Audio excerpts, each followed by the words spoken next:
Hello, everyone. Welcome back to Wander Fixed. Today, Nate has prepared a presentation on Gotz, the Iron Hand. I don't know much about him. Apparently, he was one of the first people to have like a fully functioning prosthetic hand. Uh, Dad, do you know anything about Gotz going into this? I literally know nothing about this guy, and we keep track of like video ideas that we want to talk about and things we want to learn about. And in that video idea, I sometimes write them up, and I've just been writing magical hand guy over and over.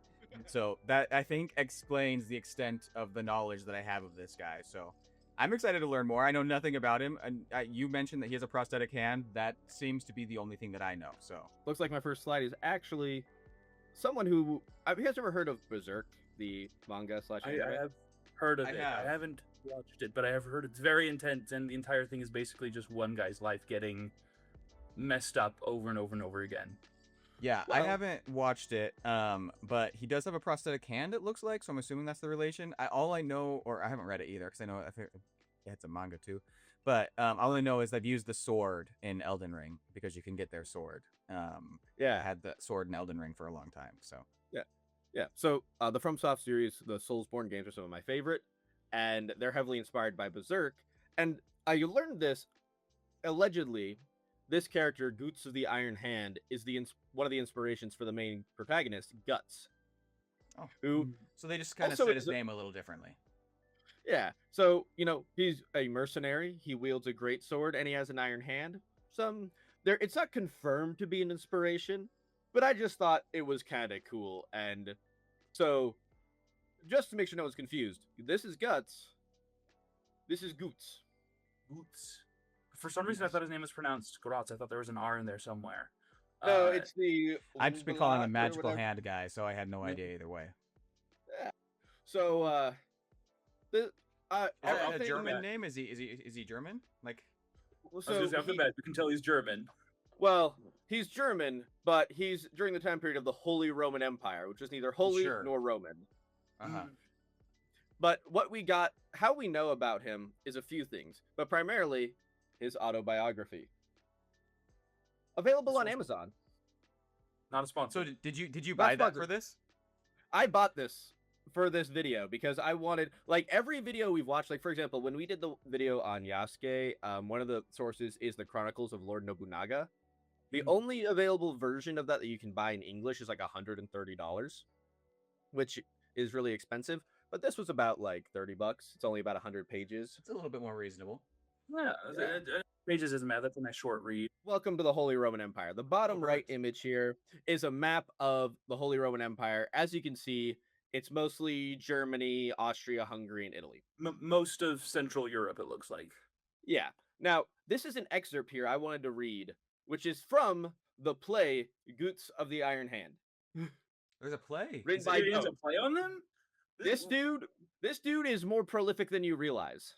Yeah, Yeah, seriously. he's got an autobiography. He's got a play. Apparently, he inspired a character in a very famous anime and manga. Also, I will just say, anime-wise, the 1997 version is the only version I approve of. The Netflix movies are okay. If you're going to get into Berserk, the Netflix movies are okay, but the 1997 anime is good, but it concludes at the end of the Golden Age arc. It doesn't continue after that. Just throw that out there for fans. Good to know. I had no idea. Yeah. Basically, Golden Age arc, something called the Eclipse happens, and then nothing but torture and nightmares for the rest of this thing. So, the Holy Roman Empire is an amalgamation of basically just a bunch of like countries in a trench coat. I copy and pasted this from a website that had the entire play written out, which is why there's weird typo things. I don't know if it's like language barriers or with the copy and paste, but basically, I'll just read this. The barons of the empire, the right which they had before possessed of making private wars upon each other. This right had early given rise to a regular system of freebooting. A large proportion of the knights and lesser barons were too poor to keep up their feudal state without predatory incursions into the domains of their richer neighbors, and in order to accomplish this, they formed leagues among themselves, which were ostensibly for the purpose of mutual assistance in their private wars, but which were in fact nothing else than agreements to plunder in company and divide the spoils. The possessions of the wealthy nobles, the endowments of the clergy, and the commerce of the free towns, then rapidly extending themselves, offered a tempting prey to these needy marauders whose boldness and rapacity as their numbers increased rose to such a pitch they could only be held in check by a defensive league between the ecclesiastic and secular princes of the empire and the higher nobility with whom they were associated. Some of the knights and lesser barons who had good estates and who constantly required protection against their own order. The constant struggle between these contending parties filled the whole country with violence and bloodshed. The authority of the emperor had long been a mere shadow. The emperor didn't have any real control. It was just a bunch of people kind of like mutually assured destruction. This is where we're all allies out of convenience. We're gonna do our best not to screw each other over. But at All the end in of the name day, of like Christianity. yeah.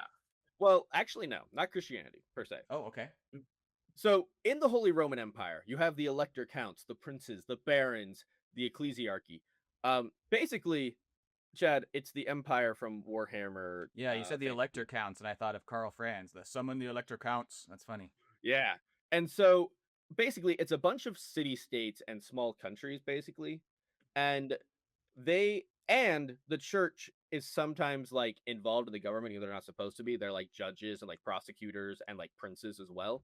So you have a mix of the imperial authority and the church's authority fighting each other, as well as these leagues like the Swabian League fighting each other and other groups that are constantly vying for power and position. And in order to help keep the balance, war is legal. You can fight your neighbors. It's totally fine. That is That's kind of like today in a way. yeah, but it's a little more sanctioned fighting, let's put it this way. Yeah. A little Yeah, more today- honor. A bit more of like, instead of a war, just kind of like a territory dispute of like, hey, we both want this land. We're gonna bring our best armies, and whoever wins just gets it. Yeah. And so that's why there were so many mercenaries then. And Götz Yeah. was a mercenary. So that's why this all kind of comes together then, I'm assuming. Yeah. Right? So Gotz is a lesser Götz. noble. I said okay. Götz. Yeah, Götz. Yeah. Gotz. You can also call him Gotz if you don't want to, because like the Ublot, the O with the two dots over it is like an O and an E combined. I've been calling him Gotz this entire time. When I've been like preparing, I was calling him like Gotz or Gotz. But go ahead. I was just gonna ask, would something like goats then be more appropriate? Well, he is the goat. Yeah. So like just I like these names also that the play mentions of these marauding bands, the Brotherhood of the Mace, Knights of the Bloody Sleeve, you know? Kind of think almost for Chad, you played Kingdom Come Deliverance, right? Think of these like smaller bands of knights, probably like 10 to 20 running around, attaching themselves to various nobles to gain profit and like fight people. Mm-hmm. So during his youth, he was born in Swabia, part of the Swabian League. He was not the heir. He was not the firstborn son. And so they sent him to school, didn't really do well in school. But they found he was really good at riding horses and kicking butt. So they decided, and he felt that way too. Yeah. So he ends up squiring for his cousin, Sir Conrad von Berlichingen. I hope I pronounced that right. Please forgive my German. I don't speak German. Please forgive me. And he would go with his cousin to the Wormser Reichstag of 1495 as a Reichsker, which is like a type of like noble's guard, essentially. Yeah, I think that's also in Warhammer. Man, it's funny how much they take from real world here. Oh yeah. But like even though he himself wasn't like rich because he wasn't the heir, like his cousin owned 3 castles and was a princely consultant, and so he got to bump shoulders with the Kaiser, with people like the Bishop of Mainz, who was the Erzkanzler, which is like a high-ranking, like second only to the Kaiser, to the Emperor. So he was bumping shoulders with important people. So at like 15, he ends up in Upper Burgundy fighting in a conflict, burns a French village to the ground. He joined the forces of Kaiser Maximilian. He's on the Burgundian side in this, right? I believe he's fighting the Burgundians. He's fighting the Burgundians. Okay. Yeah. He didn't really fight at this time. He just participated in the campaign. So like he burned the village, but he didn't participate in any major battles. He wasn't on the front lines, but he was still like traveling with the army and stuff like that. Yeah.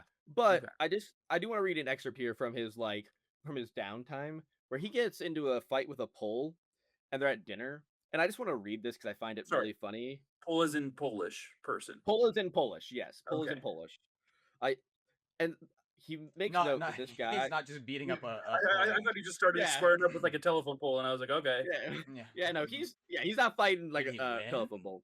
yeah. So, definitely. So basically, he doesn't like this Polish guy because he uses eggs to like slick his hair back. He thinks it's disgusting. You know? That's pretty gross. Yeah. And they're at dinner, and as he's getting up, he accidentally bumps this Polish guy. The Polish guy pulls his butter knife to fight Gotz. And he's like, this angered me, but I still picked my short rapier instead of my long one and punched him over the head with it. I still went on to do my task of the day, as was tradition, and remained the night inside the castle. I just love this thought where he's like, I can't grab my long rapier. I gotta grab my short one. You know, I can't. And then just I can't beats him flex over. on him too hard. I just have to do a slight flex. Yeah, I just. Go ahead. Where did that story come from then? Where like this book, I guess. Is there an like is I know that sorry, the book. But is that book I want to say canon real to like 'cause Well, it was in it's first person. It's his own, is- so this he is wrote that?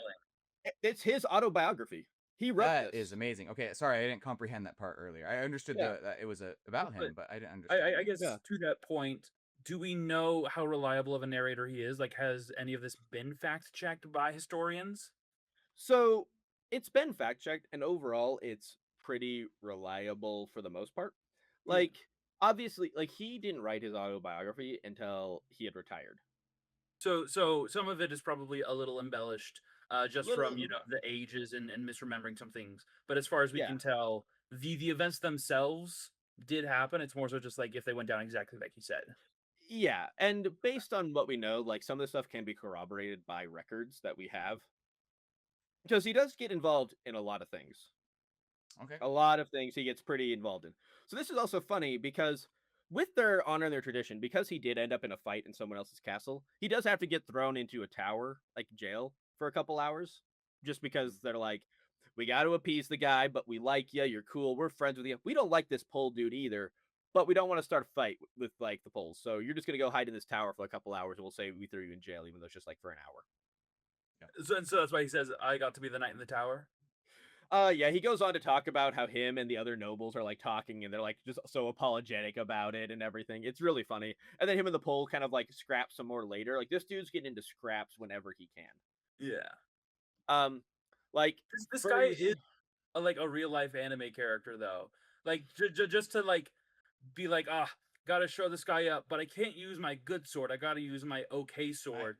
And That is after you- literally like because violent- there's that scene in the live action Luffy show, the One Piece, Yeah. where the one guy doesn't want to fight him with his big sword on his back, and he like pulls out that tiny sword because he's like, I don't hunt Oh, yeah. rabbits with the big sword. Yeah, exactly. He pulls out the little one, and it's like kind of one of Mhm. those things where he's like, "I'm just way cooler headed. I pick what I want to use." Another moment here, and like this later on in this like the same chapter, he's talking with him and another friend go to a wedding, and his friend starts beefing with the trumpeter that announces you, I guess. And they're both about to pull swords, and he's like, "Well, crap, I don't want anyone to die, so let me just tackle this trumpeter and beat the brakes off of him real quick, so like no one dies. Let me just beat this guy up real quick, because that's better than people pulling swords, you know?" Yeah. Uh, And he yeah, still no, has his hand at this point. Yeah, so we'll get to how he loses his hand, because Okay, it's okay. actually kind of crazy how he loses his hand. but he was always just kind of like not looking for an excuse to fight, but he was always happy to fight. He was down to scrap. fight. Yeah. He was down to fight, and as we get a bit of his personality, like most mercenaries asked to be paid, he'd oftentimes just do it for free. He did it for the love of the game. If you and him were friends and he heard that you were scrapping with someone, he was there for free with like 5 other guys ready to fight. I love that. So the Swiss War is the first major war. He's 17 at the time. So wait, all of this happened before he was 17? Yeah, like the other stuff happened when he was like 15. Yeah, okay. That's crazy. Yeah. But you got to remember, So- like back then, you live fast, die young. Bad Right, girls yeah. do it well. Like Back it was then- like. The average life expectancy was, I think it was like 35 or something like that. So realistically, this would be the equivalent of like in your 20s nowadays, maybe closer to 30s. But that's still Oh. crazy that this teenager is just like, I'm just itching for a fight. I gotta show him what's he what. was constantly tweaking out. I love it. Yeah. Yeah. So 1490, he's squaring for this guy Markgraf Frederick, and the Kaiser goes to war with the Swiss. They're on campaign. The Kaiser shows up, and this is the only time he is serving under the twin-headed eagle banner of the Emperor. Mhm. Well, at least in his youth.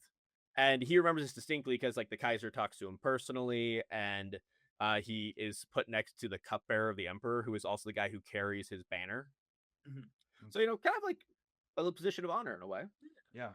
The, he he ends up fighting the Swiss, and he calls them oath keepers because they're known for their loyalty, their honor, their dignity, That's their what I'm discipline. talking about. For reference, I'm like 40% Swiss. I didn't know that until like I did the DNA test, and I was like, oh, okay, 40% Swiss. And then I spent a long time just doing Swiss history, so I love learning about Swiss history. The Swiss are pretty cool. I can't think of a single thing. Again, I don't know a lot of history, but I can't think of a single thing the Swiss have done that I'm like, that wasn't. What were you thinking? I mean, that? like staying out of World War II, Okay, that's whether fair. whether That or is- not it's a good or a bad thing, It's kinda a neutral. thing. Yeah, exactly. But anyways, from what I could tell from his autobiography, at least the cohort he was a part of was never defeated, but the Holy Roman Empire does lose this war. Mhm. But in the conflict he describes where he fights this with oath keepers, they're held up in a church. They're firing guns and crossbows from the tower of the church. They can't seem to dislodge them. So they take some barrels of black powder, and he's talking like they're running up to the church carrying these barrels. Guys are getting shot, and like a bullet's going through one guy's armor and into another dude. Crossbow bolts are hitting people. They stack a bunch of barrels of gunpowder at the base of this tower, blow it up, and set the whole thing on fire. And the Swiss are jumping out of the windows. And one thing he notes is, I guess there were children in this church, and he sees a Swiss man grab a child, and he's on fire, and he jumps out of the church to save this child. That's my grandpa.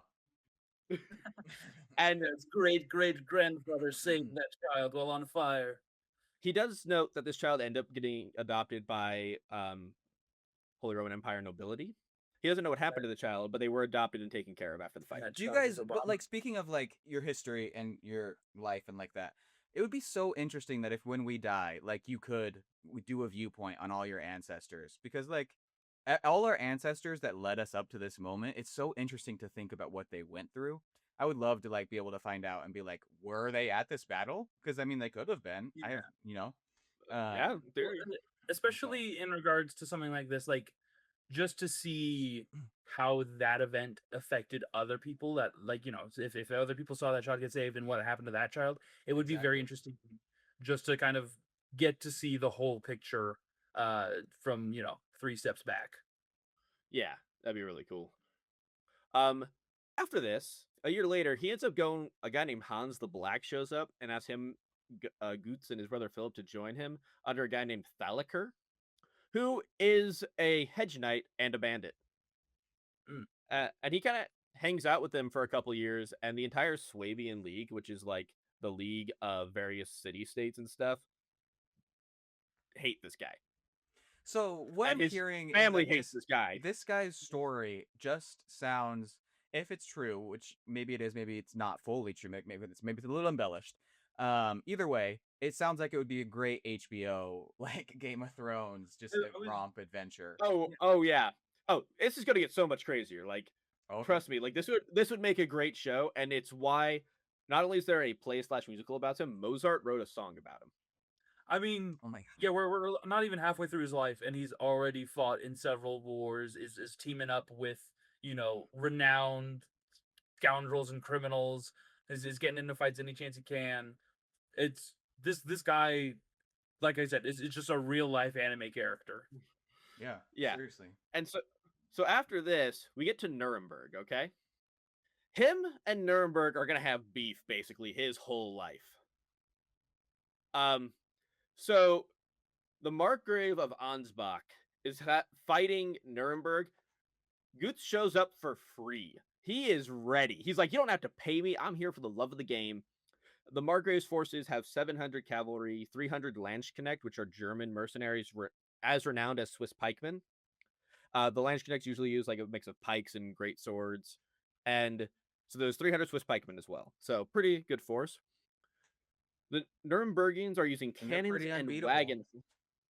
Unless Yeah. you have guns. That's pretty unfortunate. Well, and because remember, just you guys remember when Columbus like reached America? Yeah. I mean, I don't remember it. I wasn't there, but yeah. But like you remember the date, right? 14? 1492.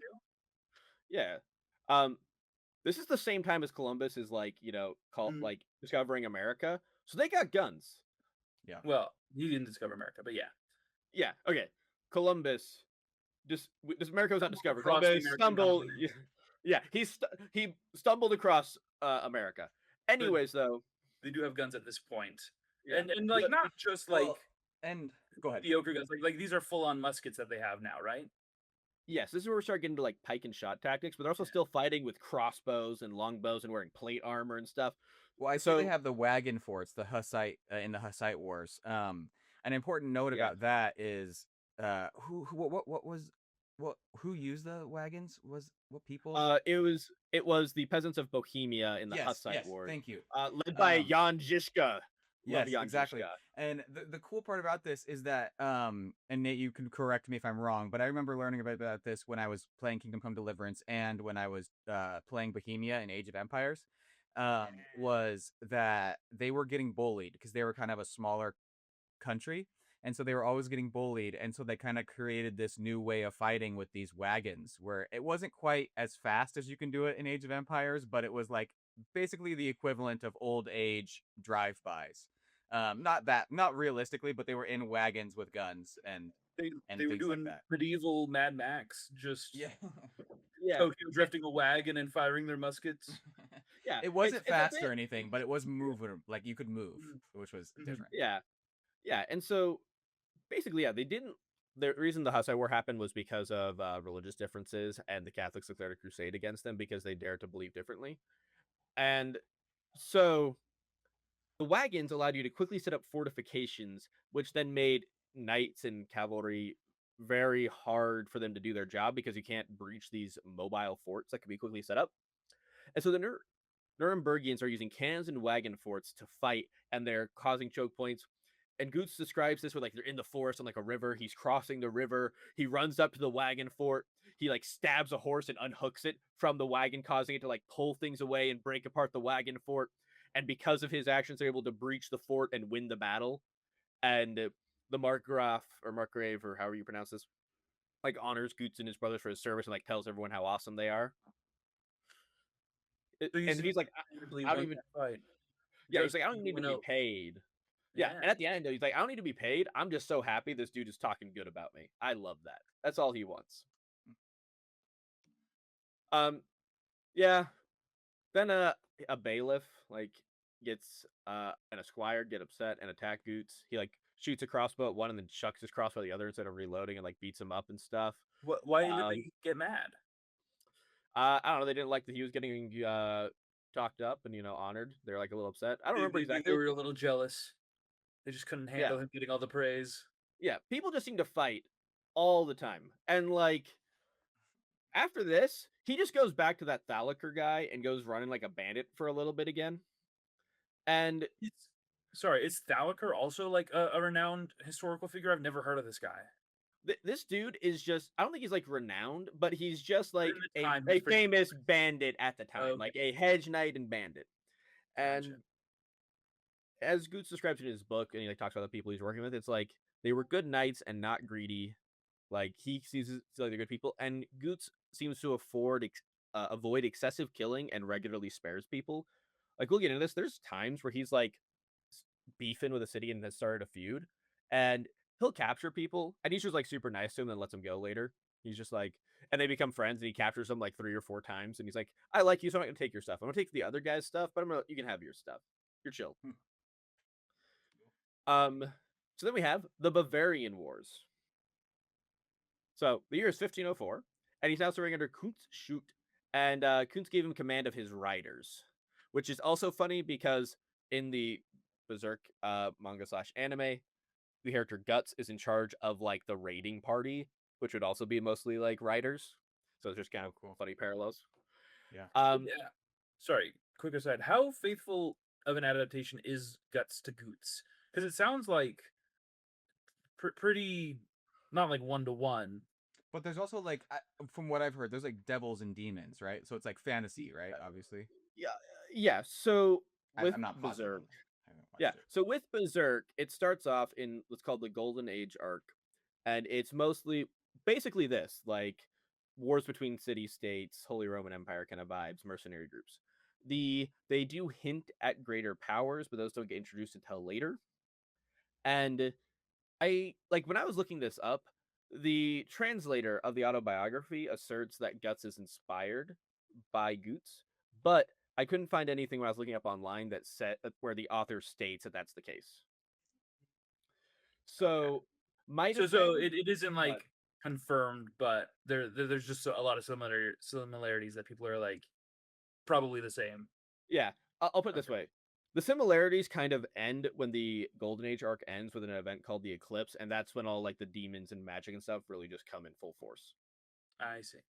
So for the first half of Berserk, Like the pretty first spot part on, out and of then after like that, it gets a I little mean, bit. how do we know? Maybe he stopped. Maybe Goot stopped writing You his know what? autobiography once the Yeah. demons showed up because he Maybe he got too busy. He was fighting off the demons. He couldn't finish his Yeah. autobiography. yeah.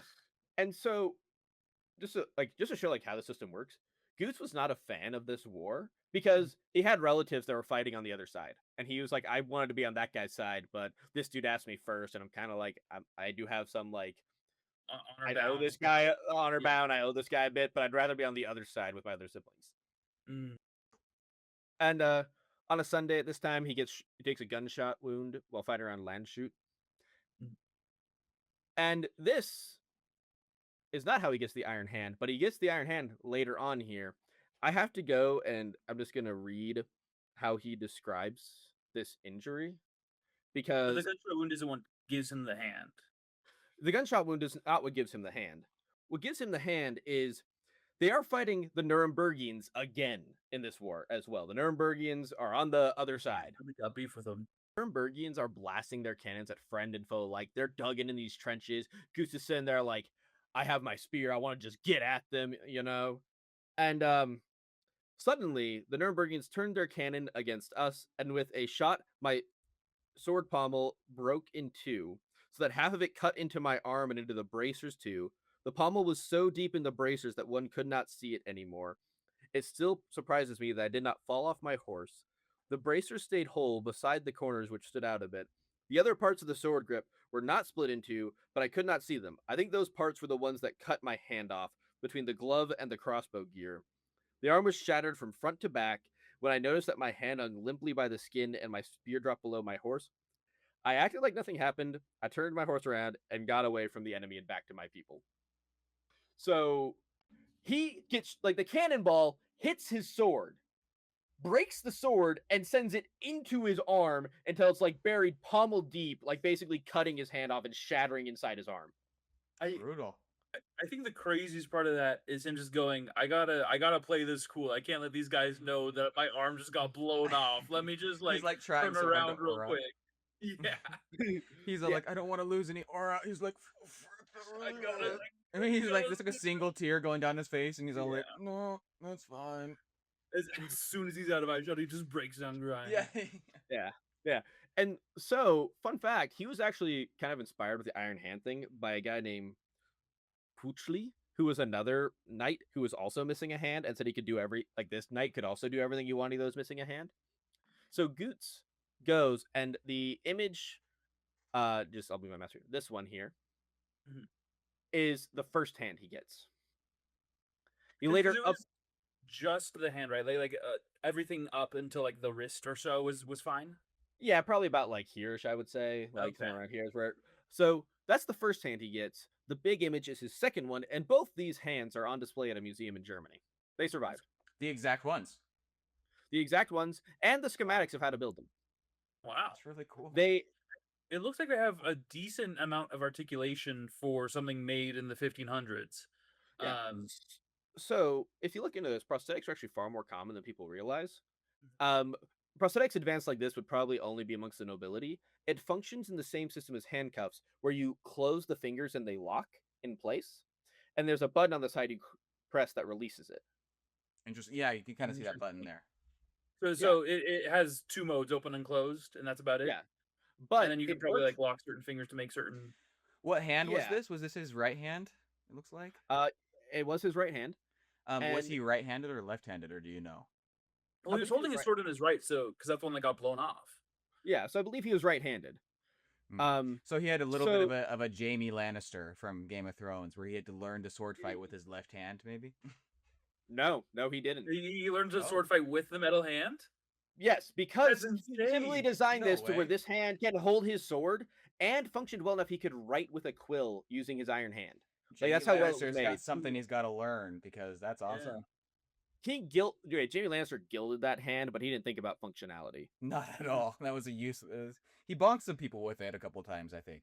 Yeah, But but other than here that, we got our boy here spending his fine money he's made warring against people for like his entire life to get a Gucci hand. And Earlier we talked about how this would make a perfect HBO show. That absolutely would be the start of season 2. Is him like learning how to use the new hand. This guy is just living a fantasy show in real life. That's insane. yeah, and so this part's already nuts, right? Like this, we've already gotten like he's been in a bunch of wars, he's been shot, he's blowing up churches, he's got an iron hand. It just keeps going. He's kind of gets a reputation as the defender of the people. He usually would advocate for sparing his prisoners. He would defend peasants from violence. Like, there's this time where like they've captured some peasants who were fighting the other side, and some dude starts beating him, and he starts getting all mad at the dude and starts fighting him because he's beating up the peasants. He does try to resolve things peacefully. And if he's feuding with like a merchant in a city and he's capturing trade caravans going in and out of that city to mess with that merchant, if he captures someone who isn't dealing with that guy, he'll just let him go. He'll be nice to him. There's times where he captured the same merchant 3 times in half a year and never robbed him. And they were just homies. It's crazy. Yeah. So I do want to explain feuds, because after these wars, we kind of get into the feuding portion of his life, which in the Holy Roman Empire, a feud is a legal way to resolve a dispute by fighting a mini war, and you have to send a formal declaration by a letter. it's kind of like in the old cowboy times where they would just like duel or something, and for some reason that was fine. You could just shoot someone in a duel, and it was fine. Like if you've seen the Hamilton musical, they were just always like killing each other, and it was like, Yeah. just how it is. Sorry. Yeah. And like most of the time, at least Gotz would try to avoid any sort of excessive killing or anything. He didn't really like that. He just kind of wanted to like if he was feuding with the city of Nuremberg or Cologne or the Bishop of Mainz, he would just try to like attack their boats and trade caravans and capture the people, and then he would let the people go after taking all the goods just to affect them financially. He would try, Is he try to Batman or avoid. something? Who is this guy? Yeah, I mean he's still gonna fight, but like he tries to be nice. That's what about I'm it. saying. He's literally like Batman. Like he'll beat people up, but then he'll be He's like, just "Have you showing learned your up to me. lesson?" I won't kill Yeah. you. I'll just make you learn it. Yeah, I'll teach you a lesson. Yeah, You'll remember this day. yeah. So he and to end a feud, there's something called an Urfed, which is like this formal document you have to get signed and like ratified, where it's like to like end the feud and like reparations and stuff. And you can feud with anyone. He feuds with the church, with lords, with people, with cities. Probably his most famous ones are with the Bishop of Mainz and Nuremberg and Cologne. He feuds with the Bishop of Bramberg for a bit. He feuded with an entire city. He was like, all of you, I got beef. Yeah. I can't stand you. I mean, the Nurembergians took his hand. Of course he's gonna have beef. If there is a reason to hate an entire city, I think losing your hand to a fight with that city is pretty fair. Yeah, and so there's a point where he was fighting like 5 feuds at once. Wow. This guy was just constantly on the run, just constantly picking fights. Yeah, but at the same time, there was one time where he was fighting, he got beaten, and the other guy like was, "Hey, cool, you're like my prisoner," but he didn't give him any orders, and you're supposed to do that. So him and some other dudes that got captured march to this guy's castle and are like, "You beat us. What do you want us to do? Like, are you sending us to prison? Are you holding us hostage? Do you want us to go under house arrest?" He's like, demands that like honor must be held. You beat me. Tell me what your orders are. Which is just kind of fun. Yeah. I am marking on the PowerPoint if anyone does ever get this, where you can read about like the feud with the Bishop of Bramberg. Like where it talks about him capturing a boat and he convinces all the guys in the boat to leave, but if the guys in the boat had started shooting with their guns, it would have been a problem. But they were all chill and just let him have the boat full of goods. Like that's not worth our time. Yeah, like Exactly. Like, I don't get paid enough to die for this. Well, especially because firearms back then were expensive. It's not like, you could just go to a convenience store and buy a box of bullets. Like, it costs time and money to make and use weapons like that. Yeah. Now we get to the most powerful bit of imperial authority, the Imperial Ban, the Abrecht, the penalty of 8. Basically, the emperor is like, you're causing too much of a problem. Everyone is legally allowed to kill you now. Like, legally, there'll be no repercussions. Anyone can kill you. And wait, to Gotz? Gotz was the first one to ever receive this verdict. No. Okay. The reason it says the first because he doesn't receive it just once. So, because of his feud with Nuremberg, it's causing such problems that he receives the Imperial Ban.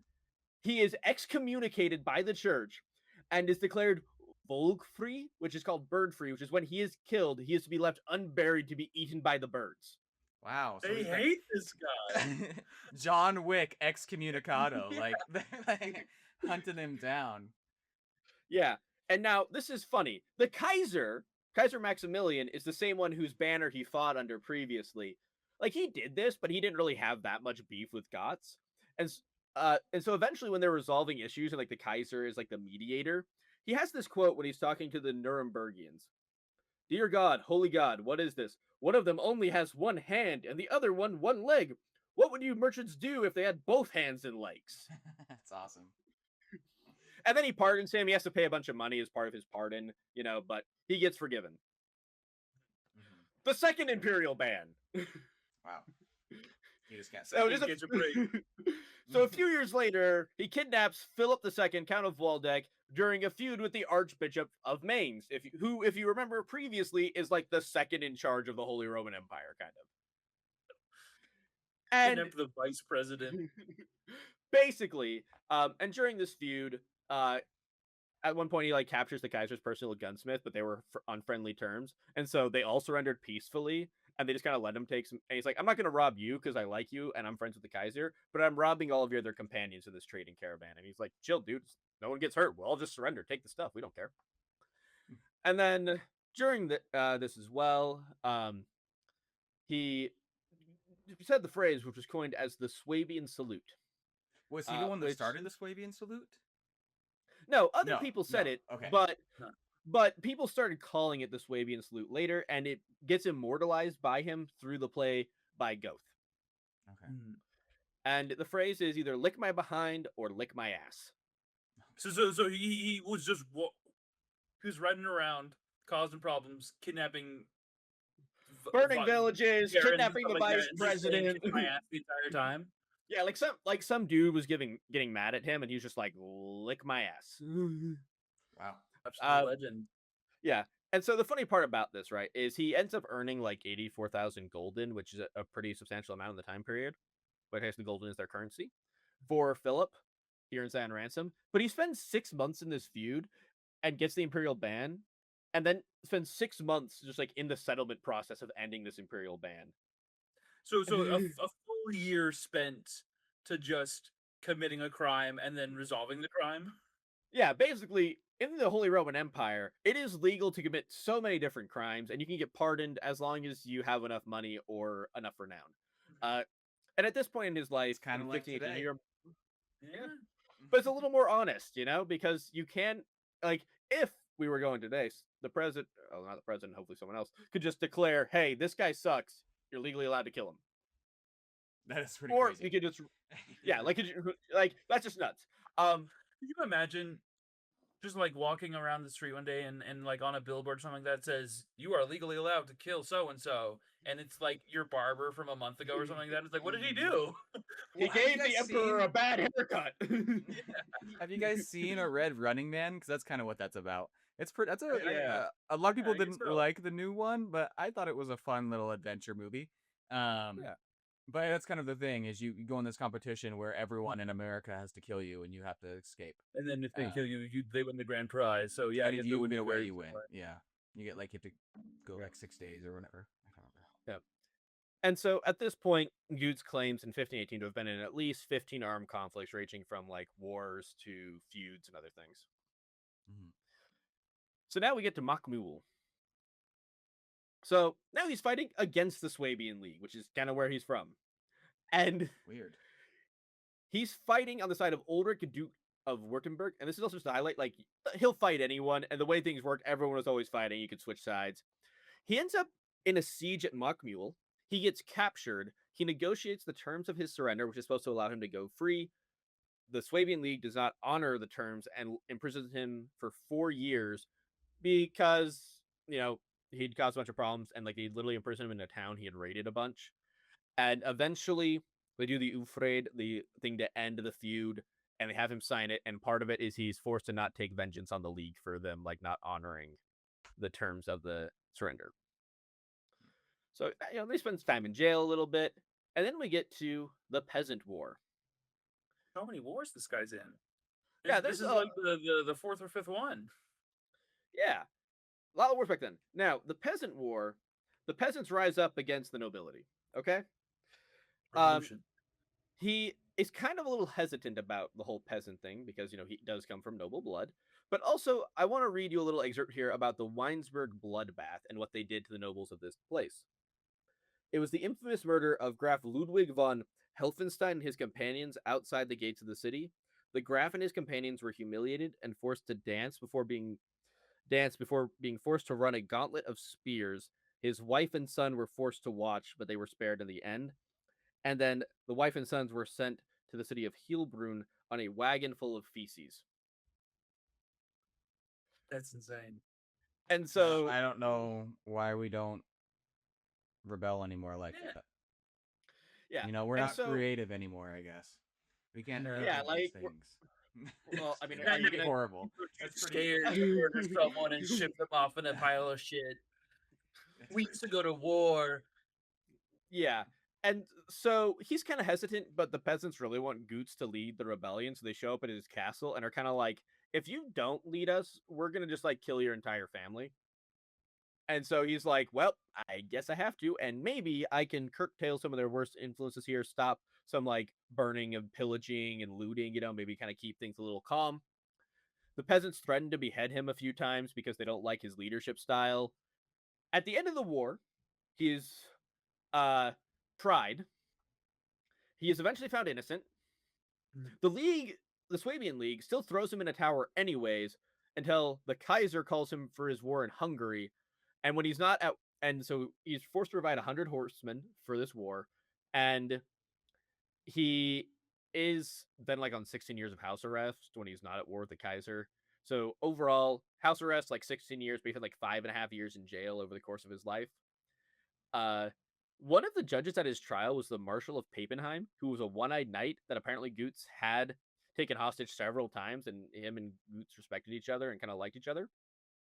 The other judges were abbots and prelates, and this is how we learn that Götz was excommunicated and had joined the Reformation. He was part of the Protestant Reformation at this point. So he obviously went to jail. He served his time for all of the shenanigans he got into, but it also seems like he got away with a lot. Was it just because he was a noble? Like in Kingdom Come Deliverance, we bring that up a lot because it's the same kind of time period and same character. Like, some of the characters are historically accurate, like Hans. So was it just because he was a noble? Because in that game, there's a lot of characters, like your friend, who just gets away with so much because he's a noble. Is that just literally mostly the reason why?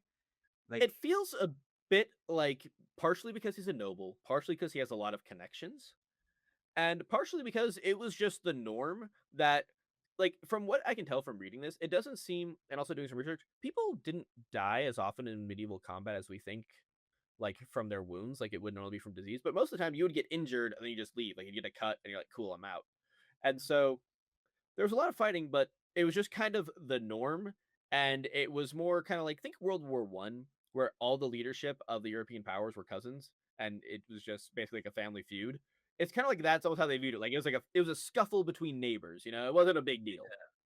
That makes a lot of sense. So they would do these things, and they would be like, "Alrighty, bud," and then they'd move on. They because it was a feud. It wasn't a war, I guess. Yeah. And so there'd be times they where were playing paintball, not actual war. They were just going, "All right, I'm out. You Yeah. guys win. Good time. See you But next they week. were obviously probably killing their peasants in the war still. Yeah. It was And if like they ran into each other, they might kill each other. They might burn a few castles to the ground. Like because like the weird thing is like there's times where like in the book Gotz talks about like, he goes to this like meeting and there's this guy who is like sworn eternal vengeance on Gotz and they like shake hands and he doesn't even realize who Gotz is because like they've never met. He just swore vengeance on him for like some of his raiding and stuff. Mhm. And he talks about like, yeah, like this was one of the shortest feuds I had. And like he swore eternal vengeance on me, but like just like a couple years later, it was all over. He was like totally forgave me. We moved on with our lives. Eternal vengeance is a lot to ask for. Maybe give it 2 years vengeance. Yeah. And I mean, now vengeance is time consuming. You don't have time to pursue eternal vengeance. yeah. And so now we get to some of the parts where the son of Kaiser Maximilian, Kaiser Karl V, Karl kind of Franz, reminds me of summon the Karl electric Franz. counts. Yeah, he summons the electric Warhammer. counts. Yep, to go fight Suleiman the Magnificent in Hungary. The Ottoman Empire. And so he pulls Gotz out of prison, Gotz during his 16-year house arrest. Emperor calls. He's like, I need you to come fight with me in Hungary. I got one last job. And throughout these fights, just to emphasize, he did have an iron hand that he was fighting with. The entire time. Yeah, he got the Iron Hand when he was like 17 or 19. And at this point, he's like in his 40s or 50s. Wow. Or something. And so he's had the hand for most of his life at this point. Yeah. And also 40 and 50 is pretty old for that time period. Like as we said, I'm pretty sure the average life expectancy was around 40. So could you imagine approaching like an 80-year-old man who's like, has a prosthetic hand and being like, I need you to fight a war for me. You're the only one who can do it. Well, there's that old quote, right? Like fear the old man in a profession where people die young, kind of thing. Yeah. And so, so he's fighting in Hungary, and then eventually, Karl is like, we're going to France. And so they invade France in kind of an extension of the Italian Wars. And Gotz is talking with this guy, and he's like, I support, like, if the Emperor were smart, he'd go scorched earth on France. And the Emperor decides, we're scorched earthing France, and he invades and just starts burning the entire country to the ground. And in 2 days, the French send a peace delegation, and they're like, okay, we surrender. Classic. Yeah, not looking great for the French there. But it's like it seems like every Kaiser is just like, if I need something done, I want Gotz with me. Just have you guys seen that one show? I can't remember the name of it, but the main character, his name is Udrich of Bebenberg. But it's about like Vikings, and the entire time Udrich is the main character, and every single person like goes to Udrich for advice. Like he's fighting alongside all these world leaders, and they're like, "What do I do?" And he's like, "You got to do this." And like, "You're so right." It sounds exactly like that, where it's just like everyone is like, "This is the man that I want on my side. I have to listen to him no matter what." Yeah, like I don't even know if they like had councils. He doesn't really talk about having like councils with like the emperor, but he did go to like the Reichstag several times when he was younger, which is like the meeting of princes and stuff. So I don't know how much he was like in the war councils, but they seem to kind of always want him around.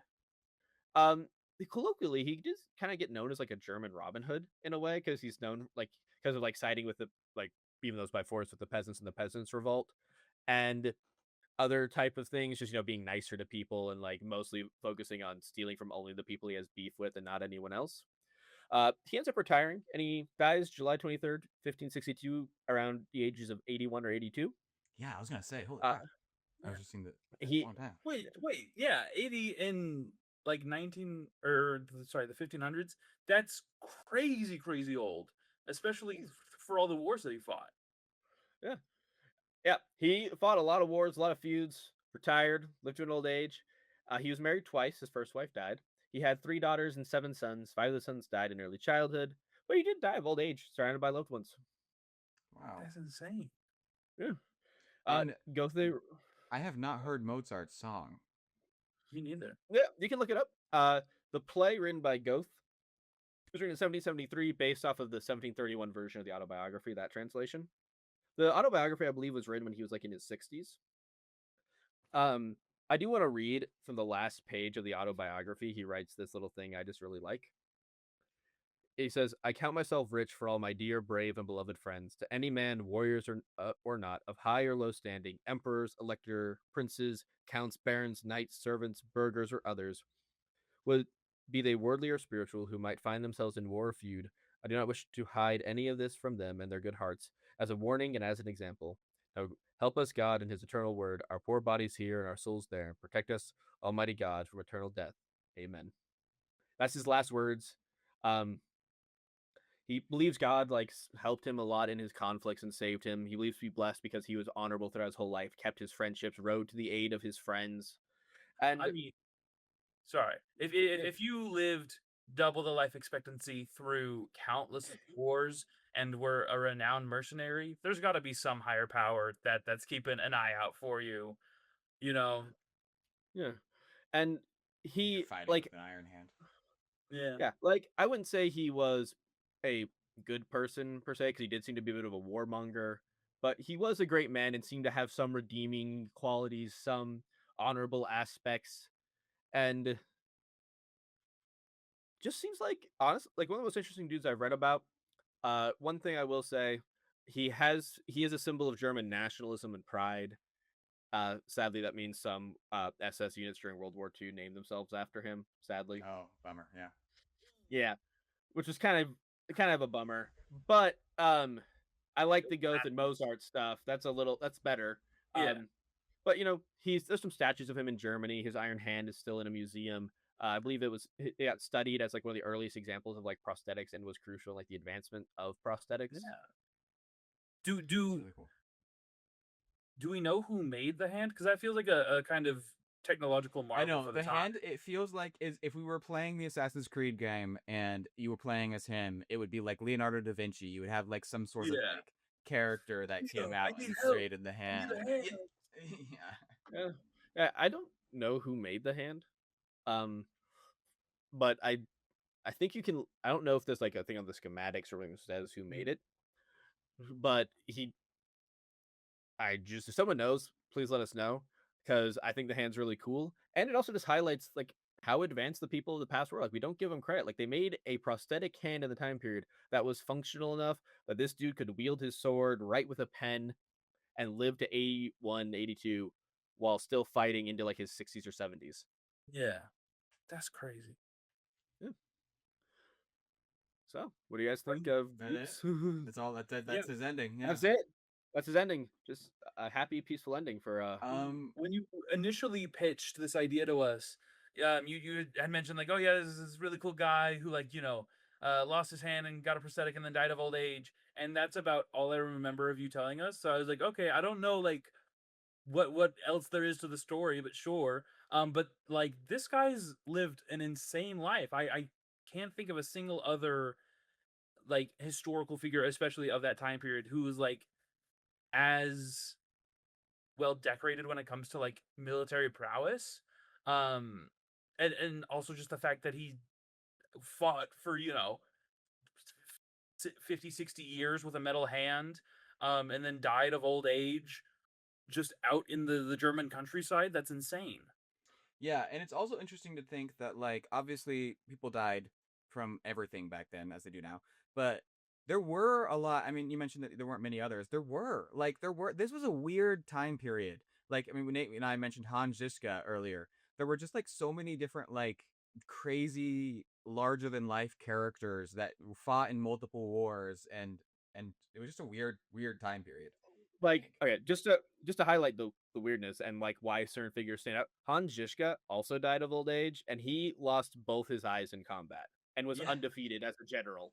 Oh my Yes. goodness. Yeah, he's Yeah, crazy. like he was an undefeated blind general. Like there's crazy figures all throughout here. There's people like Joan of Arc. There's Hans Zizka. There's this guy. There's William Marshall. There's these crazy people that live to old, not all of them, but a lot of them live to old ages as just these huge figures of prowess and just chutzpah. I, And I like, guess they were just built different. That's insane. yeah. Yeah. And also for HBO, these people are untapped potentials for shows. Like this Sick. guy does have a movie. Jan Žižka does have a movie, but they're typically foreign films with not as large budgets, from my understanding. If you wanted to drop a Game of Thrones size budget on this guy, I would approve. Well, yeah, Or just like a it's Game of very Thrones size budget on the Holy Roman Empire kind of era, yeah. because they Oh could get yeah, all of these characters. It would be kind of interesting. yeah. And you wouldn't Just even really have to like or embellish that much. Like it's already such a crazy series of events and characters that like yeah, like I as you were describing it to me, I was already envisioning like, oh yeah, this would be like an insane fight scene in this one episode. Like, yeah, Well, like the okay, other if interesting you thing is a lot of people don't realize that there were knights at the same time as there were guns. it's true. And I don't think there's many stories. Maybe there are big movies or TV shows that kind of yeah, has knights and guns at the same time. And so that could well be obviously a fun part of it. if you do ever pick up this book, which I just want to highlight, I love the art here on the cover. What's it called? Just say Very it. Name. the autobiography of Sir Götz von Berlichingen, a knight of the Holy Roman Empire. And we'll put a picture of that on the screen. Yeah, and this it's available on Amazon, pretty cheap. But like he describes the battles, and he's like, "Me and my men are running through the forest. The smoke from the cannons has made it impossible to see. The guy next to me just got blown apart. I don't know what happened to him. You're Gunshot charging just went through the-" cannons with a sword, usually. Yeah, and he's like, he'll also have things where it's like him and like during feuds where him and smaller bands hiding in the woods, and he's like, I sent my one man out to scout, and he gave away our position. We have to hide in the woods and re-flank the enemy on this position and stuff. And like, and you could take this if you want to use it as a basis for sure. Take this book and then look at other sources from the time period, and for like the wars in Hungary, the wars with France, the Italian wars. Also, heck, let's get Vlad the Impaler in here. He fought against the Ottoman Empire. That'd be pretty sick. Like, there's all these crazy characters you could have, and it would be awesome. And like the dichotomy of having armored knights charging a position of peasants firing off like arquebuses or hand cannons or something would just be really cool. Yeah, that'd be awesome. That is insane.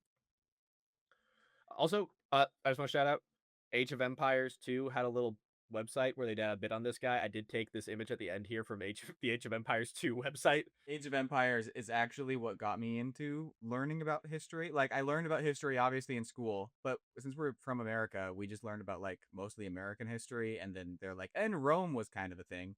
But the world history is so interesting, and playing Age of Empires, I was like, holy crap. I mean, like, all of the stuff that happened in this time was so fun and interesting to learn about. And I didn't know about this guy beforehand either.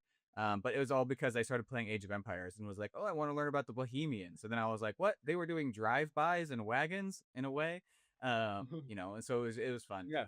I love learning about world history and stuff like that. Yeah. Gotz in Age of Empires? He might be. There Um, might be a story side thing. There's a lot of campaigns. Yeah. Yeah. So like there's the multiplayer aspect, and then they have like these campaigns that you can play through where you get like unique hero characters. He might be in one of those. But yeah, love Age of Empires, and like the Empire and Warhammer Fantasy and kind of an extension Warhammer 40K are both inspired by the Holy Roman Empire. To where if you're using the great sword units of the Empire, they're dressed just like the Landsknechts of this time period with their big poofy hats, big poofy sleeves, big flambers, Zweihander great swords, and like chest plates and stuff. Honestly, it makes me want to play them in our next campaign of Warhammer, but yeah. Yeah. Mm-hmm. Yeah. Well, So tell us your thoughts. Like, if you think anything cool, have anything to add, other people from history you think would be fun to learn about. yeah. Did we miss anything about Gotz? I keep wanting to say Guts because I'm thinking of the anime. Did we miss anything about him? Is there anything that stands out that we missed? He seems like a cool guy. Is there any other big important characters from this time period we missed? One of the things that we love is just learning. We're kind of big nerds, and so we love learning about history, and we love putting these things together and just learning more. So we're always doing more of these kinds of things. So yeah. Yeah. Thank you guys so much for watching, and thank you, Nate, for putting this presentation together. Like we said, let us know other figures that we can talk about because we love to learn.